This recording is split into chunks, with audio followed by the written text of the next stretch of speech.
Hey everybody, we are continuing our novel on Tales of Fourth Grade Nothing, and we are reading Chapter 8, The TV Star. Here we go. Aunt Linda is my mother's sister. She lives in Boston. Last week she had a baby girl, so now I have a new cousin. My mother decided to fly to Boston to see Aunt Linda and the new baby. I'll only be gone for the weekend, my mother told me. I was sitting on her bed watching her pack. I know, I said. Daddy will take care of you and Fudge. I know, I said again. Are you sure you'll be all right? She asked me. Sure, why not? Will you help Daddy with Fudge? Sure, Mom, don't worry. I'm not worrying, it's just that Daddy is so, well, he doesn't know much about taking care of children. Then she closed her suitcase. We'll be fine, Mom, I said. I was really looking forward to the weekend. My dad doesn't care about keeping things neat. He never examines me to see if I'm clean, and he lets me stay up late at night. On Friday morning, all four of us rode down in the elevator to say goodbye to my mother. Henry looked at the suitcase. You going away, Mr. Hatcher? He asked. My mother answered, No, I am, Henry. My sister just had her first baby. I'm flying to Boston for the weekend to help out. New baby, Fudge said. Baby, baby, baby! Nobody paid attention to him. Sometimes my brother just talks to hear the sound of his own voice. Have a nice visit, Mrs. Hatcher, Henry told my mother when we reached the lobby. Thank you, Henry, my mother said. Keep an eye on my family for me. Will do, Mrs. Hatcher, Henry said, giving my father a wink. Outside, my father hailed a taxi. He put the suitcase in first, then held the door for my mother. When she was settled in the cab, my father said, Don't worry about us. We'll be just fine. Just fine, Mommy, Fudge yelled. Bye, Mom. See you Sunday, I said. My mother blew us kisses. Then her cab drove away. My father sighed while Fudge jumped up and down, calling, Bye, Mommy! Bye, bye, bye! I had no school that day. The teachers were at a special meeting, so my father said he'd take me and Fudge to the office with him. My father's office is a huge building made of almost all glass. It's really a busy place. You never see people just sitting quietly at desks. Everyone's always rushing around. A person could get lost in there. My father has a private office and his own secretary. Her name is Janet, and she's very pretty. I especially like her hair. It's thick and black. She has the longest eyelashes I've ever seen. Once I heard my mother say, Janet must have to get up at the crack of dawn to put on her face. My father just laughed when my mother said it. Janet's seen me before, but this was her first meeting with Fudge. I was glad his hair was finally growing back. I explained right off about his teeth. He'll look a lot better when he's older, I said. He knocked out his front teeth, but when he's 6 or 7, he'll get new ones. See, Fudge said, opening his mouth. All gone. My father said, Janet, the boys are going to be here for the morning. Can you amuse them while I clear up some work? Certainly, Mr. Hatcher, Janet said. You go ahead into your office and I'll take the boys on a tour of the rest of the agency. As soon as my father went into his private office, Janet took out her pocketbook. She reached in and came up with a hairbrush, some lipstick, and a bag of crackers. Want some? She asked me and Fudge. Okay, I said, taking a handful. Fudge did the same. The crackers were shaped like little goldfish. I nibbled while Janet fixed herself up. She had a big folding mirror in her desk drawer. She set it on top of her desk and went to work on herself. When she was finished, she looked exactly the same as when she came in. But I guess she didn't think so because she said, That's much better. Then she put all her stuff away and took me by one hand and Fudge by the other. We walked down a long hall through a doorway and into another section of the agency. We came to a room where there were a bunch of kids with mothers. I guess there were at least 50 of them. Most of the kids were kind of small, like Fudge. Some were crying. Is this a nursery school or what? I asked Janet. She laughed. They're here to try out for the new Toddlebike commercial. You mean they all want to be the kid who rides the Toddlebike on TV? Yes. At least their mothers want them to be picked, Janet said. But we can only use one. You mean only one out of all these kids is going to be picked? That's right, Janet said. Who picks them? I asked. Your father and Mr. Denberg are doing it. But of course, Mr. Vincent, the president of Toddlebike Company, has to approve. Just then a door opened and a secretary came out. Next, she called to the waiting kids. My Murray's next, a mother said. Oh, no, he's not, another mother called. Sally is next. Ladies, please, you'll all have a turn, the secretary said. Murray got to be next. He was a little red-headed kid. He wasn't in the room for 2 minutes when the door opened and a big man with a cigar in his mouth came out. No, no, no, he shouted. He's not the type at all. Murray was crying. His mother yelled at the big man. What do you know anyway? You wouldn't know a treasure if you found one. She shook her fist at him. Janet whispered to me, That's Mr. Vincent, the president of Toddlebike. Mr. Vincent walked to the center of the room. He looked around at all the kids. When he looked over at us, he pointed and called, There he is! That's the kid I want! I thought he meant me. I got excited.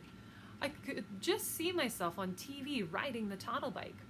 All my friends would turn on their sets and say, Hey, look, there's Peter. While I was thinking about what fun it would be, Mr. Vincent came over to us and grabbed Fudge. He lifted him up. Perfect, he cried. He's perfect. The mothers who were waiting packed up their kids and left right away. Mr. Vincent took off with Fudge in his arms. Janet chased him. She called, But Mr. Vincent, you don't understand. I ran after Janet. Mr. Vincent carried Fudge into the other room. He announced, I found him myself, the perfect kid to ride the Toddlebike in my new commercial. Mr. Vincent put Fudge down and took the cigar out of his mouth. There were 2 other men in the room. One of them was Mr. Denberg. The other one was my father. Hi, Daddy, Fudge said. George, my father told Mr. Vincent, this is my son. He's no actor or model. He can't make your Toddlebike commercial. He doesn't have to be an actor or a model. He's perfect the way he is, Mr. Vincent insisted. Now look, George. We want to make the best possible commercial for your company, but Fudge can't be the boy to ride the Toddlebike.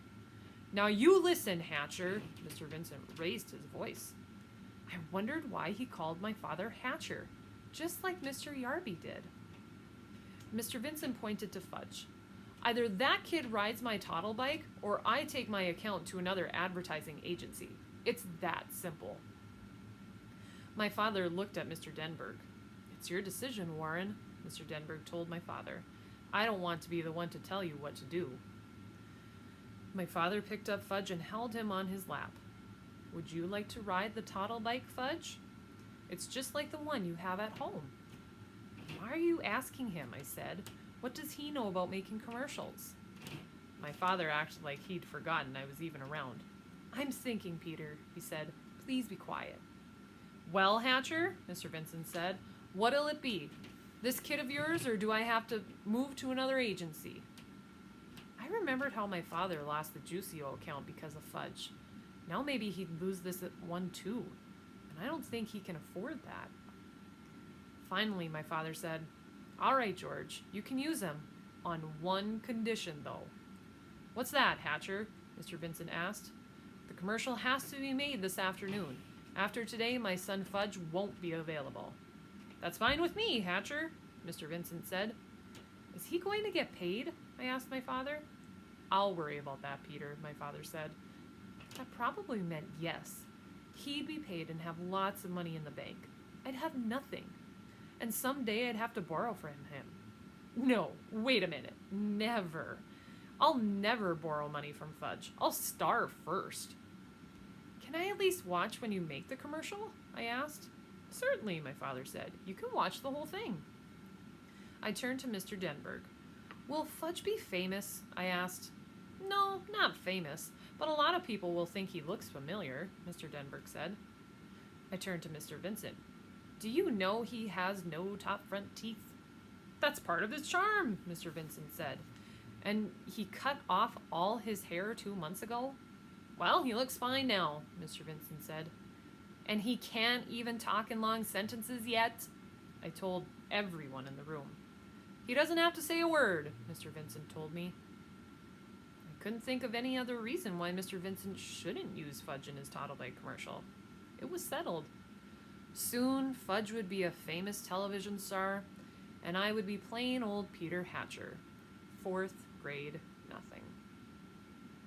Let's begin right after lunch, Mr. Denberg said.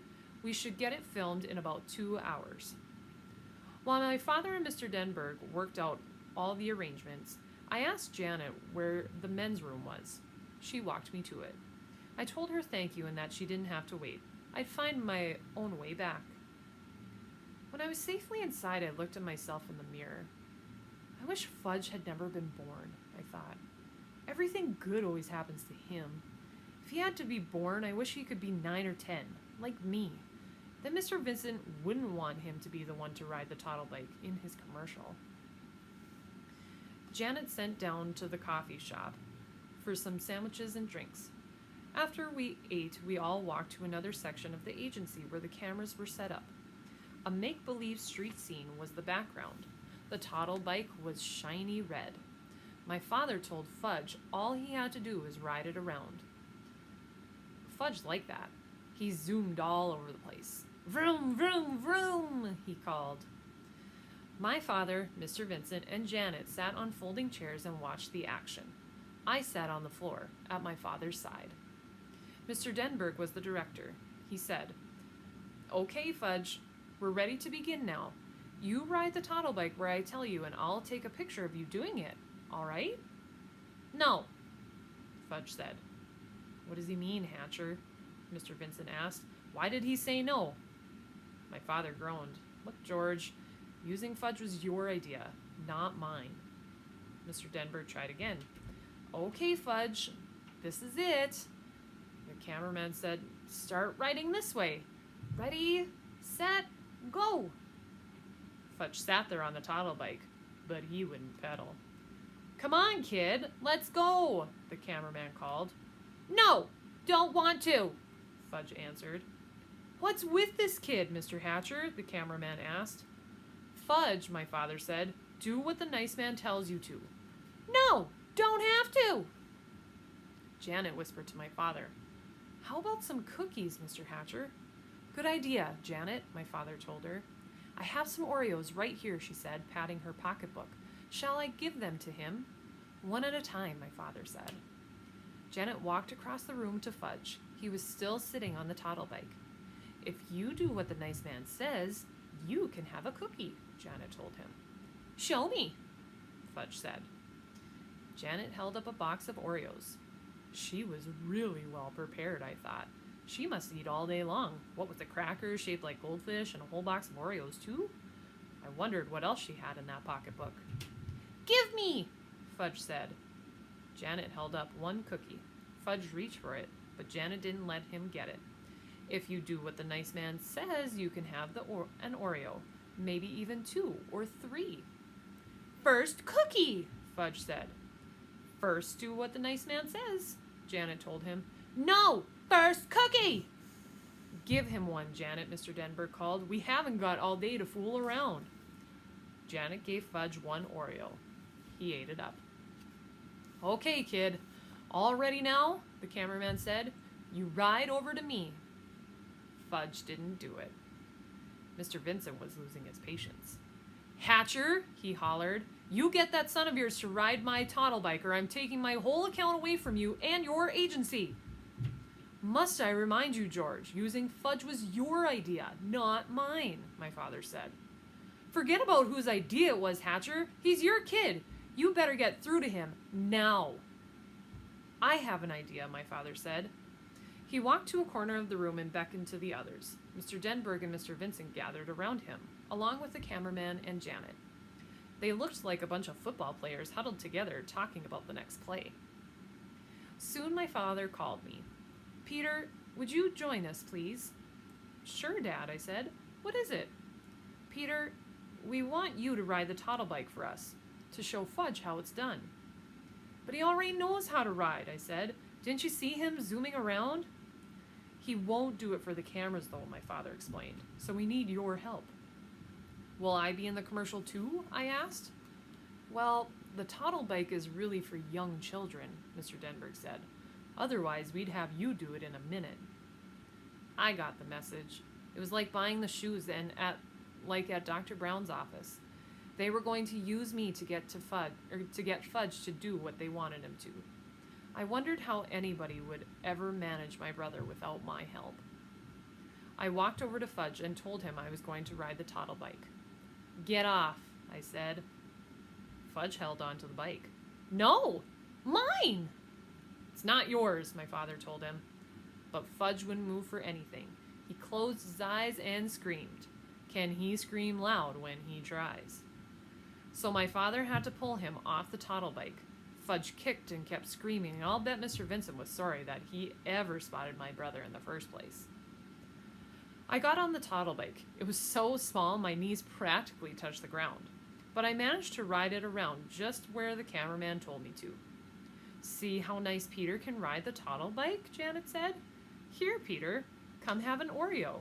You did that so well you can have 2 or 3 if you want. Fudge stopped screaming. Me, he said. What? My father asked him. Me! Ride! Me! You can't ride as well as Peter can, Mr. Denberg said. Can so, Fudge told him. I don't think so, Mr. Denberg said. You already had a turn. You didn't do what I told you to do. Me! You want to try again? My father asked. Again, Fudge said. Again. Well, I don't know, Mr. Denberg said. Well, Mr. Vincent said, chewing on his cigar. Well, the cameraman said, scratching his head. Please, Fudge begged. I've never heard my brother say please before. Mr. Denberg said, okay, we'll give you one more chance. Fudge ran to the toddle bike. I got off and he jumped on. Now? He asked Mr. Denberg. Now, Mr. Denberg said. Ride this way, Fudge. Over here, toward me. Fudge did as he was told. Just like Peter, he said. See? Just like Peter. Janet gave me a kiss on the cheek. You saved the day, Peter Hatcher, she said.